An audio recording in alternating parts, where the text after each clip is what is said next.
Hello everyone, this is Kaifu here. Today we have game 2 in the series for FoWTCG held in Melbourne. If you guys didn't know, this is actually round 2 in the series for the Asia Grand Prix. So on my right side, which is my opponent, is actually Hui. He's actually playing a Grimm deck in the original format, which was quite interesting for me to figure out. As for me, I was actually playing the Odin control, which is applying a lot of AoE damage, field destruction and field control, along with that hand advantage as well. So let's have a little summary during the last game.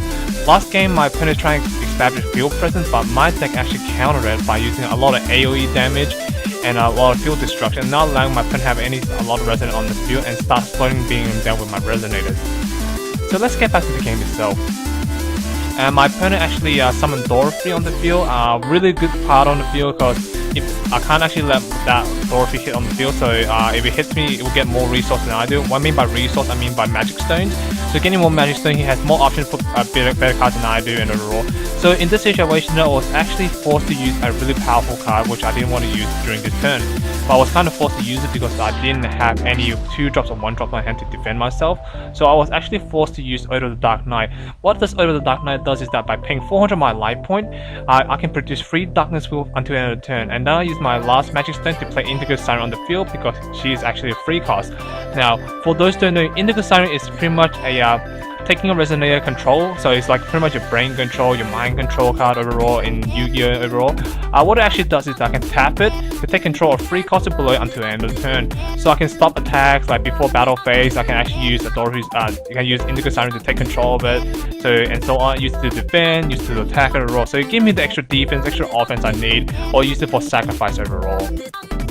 So now my opponent is thinking of his play because he has to deal with a Indigo Siren which he can't get around. Because if I know correctly, most Grimm deck majority plays a lot of free costs below except for Hamlet and Arthos. Besides though, if they play Tin Man, Scarecrow, Dorothy, Tinkerbell, Grettles, anything like those, I can actually take control of it and use it against him. He actually plays the Gretel on the battlefield and then get another Magic Stone. So he has 4 resources open compared to my 2 resources, so he can actually do more plays than I do. And then he played Crucifix, using that on his Dorothy, so making I can't actually target it with my Indigo Siren overall. So back to my turn now. I actually hit a black-white stone and my Odin's ability triggers, destroying the Gretel because it was 200 defense or lower, so I can actually get rid of it. Next, I played the Cash Cat, which I actually top deck from my deck, and then fixed my hand overall because it was kind of junky overall. Then I paid 2 to put a Cinderella on the field because I actually drew from the Cash Cat. And then back to my opponent's turn. I could have done a bit more play than this, but I don't actually want to risk it at this situation too early in the game, because if I overextend with my resource, I have nothing left in my hand. So my opponent has 5 Magic Stones compared to my 3 Magic Stones. He actually paid 2 to put a standby face down, and I don't know what it was, so because I've never seen standby a lot in a Grimm deck, so I wasn't sure what it is, so I was being very cautious to what I can do and so on. And he's attacking Dorothy directly, and I'm blocking with my Cash Cat to see. Now I was thinking, should I actually put back my Cash Cat to block? And in this situation, we were both confused. That I was thinking, did I actually put back the 1 card from my hand back to the top of the deck due to Cash Cat's ability? Because I thought I forgot. I don't know what happened during that matchup. I actually forgot. So as you saw in the video, I actually returned a card back to the top of my deck, so I was actually counting. So that's why it took for a while for this little rounder here. So I actually block with my Cash Cat to take less damage overall. Not only that, to avoid any removal spell that can actually stop the blocking successfully. So my opponent actually plays a Tree Man on the field. What the Tree Man does is when it comes to play, target player draws a card. Obviously, he's targeting himself to get the extra hand advantage overall. But during my draw phase and after my draw phase, I actually, before my recover phase, more exactly, I actually use Indigo Siren to take control of the Tree Man. And you guys be wondering, what's the point of taking a Tree Man? 2 reasons why. First of all, if I take away the Tree Man, he can't actually use the block against me. And not only that, I can actually use it for sacrifice, like for example Cinderella overall. Now in this, when I attack directly with Cinderella, I'm searching for a Prince Resonator. Most likely I want to have Deadman Prince in my deck, since that's the only Prince Resonator in this game at the moment, besides the light version of it. So during this time, I actually took my time to see what I had left my deck, so to know what I have in my life break. So using my public knowledge to see, find out what I have left in my life break mechanics, so meaning I can use my life break a lot more effectively, like I explained before in the previous video. So I searched for my Deadman Prince and added back to my hand, and then using Cinderella's ability to launch the 3-mana way to burn 200 directly damage to every single resident in my opponent control. So it wasn't targeted by, so Crucifix didn't have an effect to it. So it was 200 attack, 200 defense left, so I can actually pop one more resident on the field. I was thinking, what should I pop? So I'll pop my Cinderella self, but my opponent surprised me with a standby. What that standby does is that increase the attack of a resident and a defense of resident by each magic stone you control. And currently my opponent controls 5 magic stones, so it popped it up by 500 defense and attack. So meaning my Cinderella didn't actually burn it. And then I play free to play actually Circle Nullifier. Circle Nullifier pretty much I can choose one of the ruler ability and negate it until the addition falls off. So pretty much I choose his search ability. Now I could have choose of the colorless ability for all fairy tales, but I didn't want him to search for any answer. I didn't want to allow him to search for like Rapunzel. Didn't want to allow him to search for Hamlet and so on. So I want him to put him in a situation that he can't do much. So by putting Circle Nullifier on his search ability, it limits his plays overall, so you can't get like toolboxes and so on. And he attacked directly with Dorothy, and I was actually blocked with my Indigo Siren since I can't actually chase it to take control of it. And next my opponent actually plays the Gretel to get more Magic Stone on the battlefield. So yeah, not much has changed. Both players still setting up the field presence overall, and he plays 2 more to put a standby face down. And still thinking about his move, and I was about to draw, but he was like, wait a moment and let me think about it. And he's thinking about his play at the moment because he's still not in a better position than me, because I still have the Indigo Siren to take control of his resident and use against him. Like before, like the previous turn before, I showed an example where I took resident away, used it against him, use it for sacrifice, use it for cost overall. Now he's thinking about his play, playing 2 to put another Dorothy on the battlefield. Back to my turn, I actually recover all my Resonator, tap for a Magic Stone, and buff my Indigo Siren by 200 attack, 200 defense, which I did a little misplay. I should have actually buffed my opponent's Dorothy, because I know I can actually steal it from my Indigo Siren.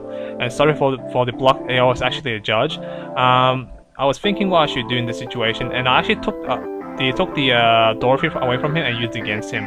Now this way I should have buffed the Dorothy to 600 attack and 600 defense, which allows me to do a lot of damage overall, put him down to 3000 life point, and actually use a life break, and I didn't get any life break at all. And we both noticed in this matchup that he didn't put any life break mechanic overall, and he said, what should we do? I said, don't worry about it, let's continue the game, because I don't want to rule shock him at this situation, because the game is already prolonged so well already. I don't want to like be a little cheap game, and I don't want to actually DQ him overall. So I allowed him to get away with it, so which I didn't mind.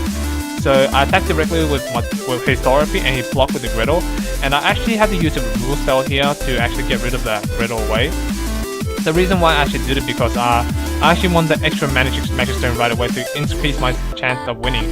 The reason why is that because I already have my True Stone on the field, so I know it's a waste of a Kiss of Death and attacking directly just for 400 getting an extra Magic Stone. But in the long run it will actually help me, and I get a Black-Blue Magic Stone, which would decrease the Dorothy by 200 attack and 200 defense. So yeah, let's see now. I play free and actually play Deadman Prince and add a Resident back to my hand. I actually add back the Laura, which I broke, so give me the extra search power in the game. So I return his Dorothy back to him. Now the field I have is at the moment is 1 Predator and 1 Deadman Prince. I'm pretty sure you don't all know what Deadman Prince does, but for the Predators, what it does is that it's a 1-cost Resonator. So its attack is 200 attack, 200 defense, but if I have 3 breaks or below, it actually 400 attack, 400 defense, so it's quite high.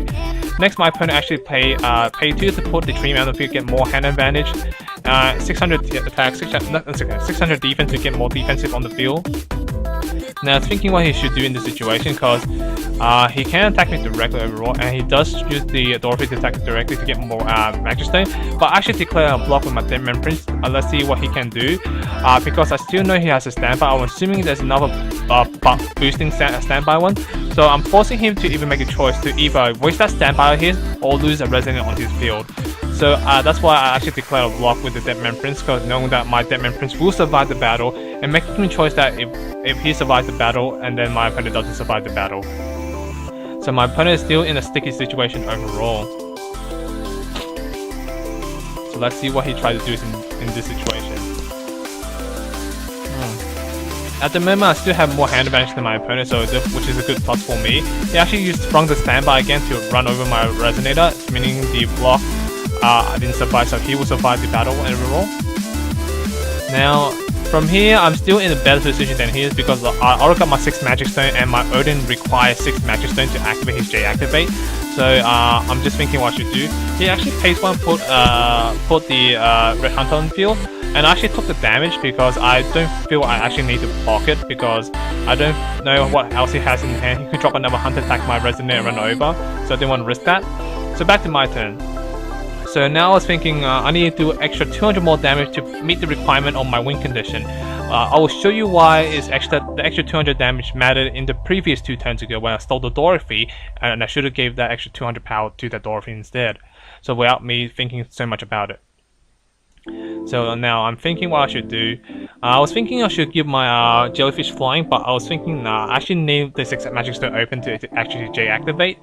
And I'm thinking at the moment, and I'm deciding whether I should attack or not. And I'm thinking if he decides to block, if he does decide to block, what should I do, and so on.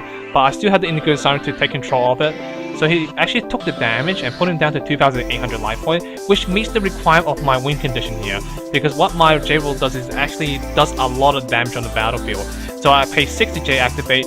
Now you don't know the condition of Odin's judgment cost, which is 2 light, 2 darkness, and 2 of any color put on the battlefield. So he is a really heavy cost judgment, but he has a really powerful build overall, which is that I can remove a dark from my field and it gains the following ability. A darkness, it will remove piercing, it will remove a light, it gains target attack. So it gains like extra beneficial symbol skill, and not only that, he has another ability by discarding my whole entire hand, I can recover it. So pretty much he can attack twice majority of the time. He attacking directly with his Hunter, and I use Indigo Siren to steal the Dorothy and block with the Hunter attack. So making him have less resource on the battlefield and less resonance to block with.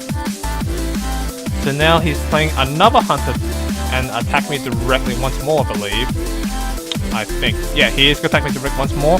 And I decided to actually take the damage from here because I'm on 3,300 life point now, so putting me down on 3,000 life point makes my second life break mechanic, so in case I actually do need to use the second life break, I can actually use it. Now, my opponent is playing a Tinkerbell to actually get the extra defense up because he currently has 1, 2, 3 Fairy Tales on the field, but once that Dorothy returns, it becomes 8. It actually becomes an 800 attack, 800 defense Tinkerbell. So he's thinking about it now. He's thinking, reading my J Rules ability because he wasn't sure what it does because he never seen these older cards before. So yeah. So I gave it back. No, I haven't given it back to him. He's still thinking about his move. So either way, I'm pretty sure I'm in the strong position now because he is below 2,000, below 3,000 life point, which meets my requirement of win condition. And not only that, I have the my J ruler on the field, so which is another win condition on the field. So back to my turn now. Now I'm sorting my Magic Stone, recover everything overall, using my Levitating Stone, giving my Odin Flying, attacking directly for 1,500, putting him down to 1,300 life points. So he has no Flying Resonance, so meaning he can't block any of my J Ruler attack. So next I will use my final build of Odin's final ability by discarding my whole entire hand and so on. But before I do that, I actually summon the Chameleon and shoot one of the Tinkerbells away just in case of emergency, and I actually discard my whole entire hand to recover my J Ruler and attack again for 1,500. And that's where games come from here because it reduces life points down to 0. And that's the game, guys. Thank you for watching. Thank you for listening, guys. Hope you guys enjoyed it. Round 3 will be up soon. Peace, guys.